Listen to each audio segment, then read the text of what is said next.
ఓం నమో వెంకటేశాయ. ఈరోజు అనగా 26/1/2024 తిరుమలలో 5 కంపార్ట్మెంట్లలో వేచి ఉన్నటువంటి శ్రీవారి భక్తాదులు, అలాగే ఏ టోకన్ లేనటువంటి శ్రీవారి భక్తులకు సుమారుగా 8 గంటల సమయం తీసుకునే అవకాశం ఉంది. ఎస్ఎస్డి టోకన్లు కలిగినటువంటి వారికి 2 నుంచి 4 గంటల సమయం తీసుకుంటుంది.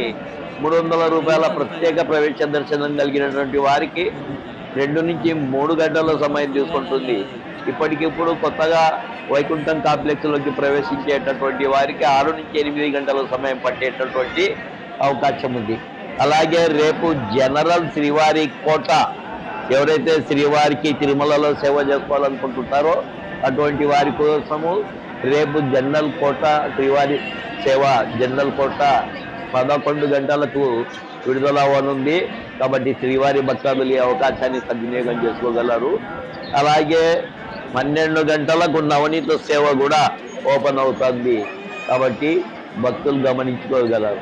నా వీడియో నచ్చితే లైక్ చేయగలరు, షేర్ చేయగలరు, సబ్స్క్రైబ్ చేసుకోగలరు. ఓం నమో వెంకటేశాయ.